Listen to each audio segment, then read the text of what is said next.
Square. Are you going to kiss me on that Or not. at 8:32? Or not. It's not you're going to kiss me on that. Huh? It's not are you going to kiss me on that. Well, she wrote the song. Let's ask her, ladies and gentlemen. I don't want you to clarify. Kiefer and Shona are with us. Thompson Square is here. Good morning. Welcome. That's Welcome. right. What's going on? Glad you guys made it in from Denver okay, huh? Thank you. Thanks. You guys not dealing with any altitude difference here, are you? I mean, that only affects you going the other way, right? You know, yesterday I felt like I was gasping all day long. Yeah. That's the one thing I hate about going out there. If you don't have time to adjust at all, it's just like everywhere you go, you're wheezing everywhere you Even are. singing on stage is a little bit more difficult. Yeah, it takes a couple of Yeah. days. You got this is a thrill ride for you guys right now. It's happening, isn't it? It is. I mean, it's crazy. I don't want to say it's happening because I don't want to jinx anything. but yeah, But you it feel feels comfortable good, buddy. saying it's crazy, huh? Yeah, it There you feels go. good. I think I read that Shauna, you said it was like we're checking off the bucket list. Things Oh, are yeah. happening here, yeah. Yeah, I mean, this week we had Fan Fest, Mm-hmm. and we were able to perform over at the stadium this year. And Completely sold out, I understand. Yeah, there was Yeah. like, I don't know exactly how many people there. I've gotta All do I some- know is there was a ton of people there. That was the biggest crowd we've ever sang in front of. So I bet you it was. that's another one we can mark off the list. Mm. I bet you it was 60 or 70,000. Well, Yeah. that puts you up grief. there in the Kenny Chesney stratus, does it not? I mean, he's the only one that does that, isn't he? I Yeah. can't imagine being able to go out and sing in front of that every night. I That's mean, amazing. Yes. Ooh, lots of fun. It is one of those things that didn't happen overnight. I mean, you guys have been knocking on doors and hanging out and going hungry for what, about 10 years in Nashville, something like that? 15. It took 13 to Is get that right? Yeah. It took 13 to get our record deal. What were your side jobs in Nashville while you were waiting to How long is your show? We were talking about that on the bus the other day. We were trying to count how many odd jobs we had, and we couldn't. Well, we couldn't come up with a number. There was I so started out at the Nashville Cowboys selling boots, and I actually had that job for about 3 years. I got Shauna a job at that place at this their crappy jewelry store called Jewelry Galore. Oh, well.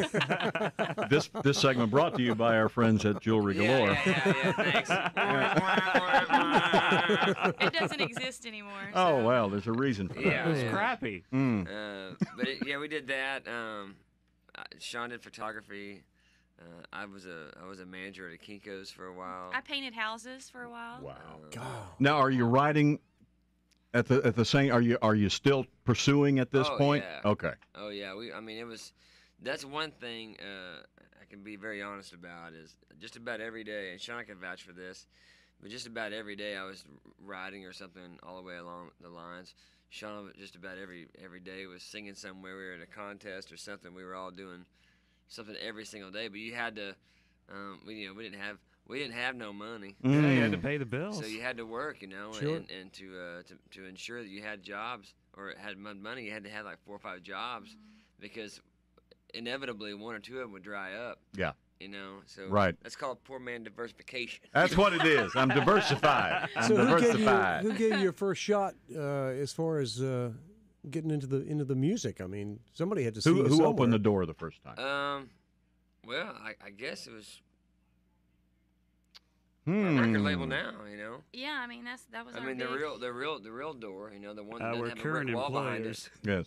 Every other door you open up, there's a brick wall there. But yeah, Benny Brown is the owner of Broken Bow and Stony Creek, and Did you beg or did he find? well, we were at a point. Honestly, man, we were at a point about like 2 months before if that. our record deal. I'd gone through a time where I was just like, I finally broke after 13 years. I was just like, I can't do it. It's enough. It was really bad. So Shauna got me through that, and then we had this other thing happen, and we had like 2 or 3 record deals, but they was always crappy, like the jewelry. Yeah. And It's like Wile E. Coyote. It's Acme. With these guys, it's crappy. Crappy. That's Crappy Incorporated. But yeah, Shauna was like, I just can't do it no more, and I was like, and I only had one moment of weakness in the whole time we were there. And I was like, listen, she got me over that hump, and I was like, listen, let's just give it one more year. Yeah. Wow. So about a month later, our now manager, Sean Pennington, saw us on, he rediscovered us on MySpace, and said, hey man, I love the new songs, I think Broken Bow would really be into you guys. I see you have a show at 3rd and Lindsley, I want to bring him out. And I was like, cool, man. So Bring it. they came out. We'd heard it before, so we charged every single one of them cover charge. Oh, absolutely. We figured that the worst case scenario, we're gonna make $40 off it. Exactly. And a couple weeks later, man, we had our deal. MySpace. Awesome. That's the second time in a week we've had somebody stroll in here and say, "Yeah, they found it on MySpace." That's still an active spot for wannabe. I mean, for hopeful artists, is it Wannabes, not? yeah, definitely. Yeah, that's it. Thompson Square with us this morning, and the story is it's gushy, sticky, sweet life that these guys live. Love story, the whole thing. We'll get into all that in a minute. And they got a new song called "I Got You." We'll do that for you too next on WE's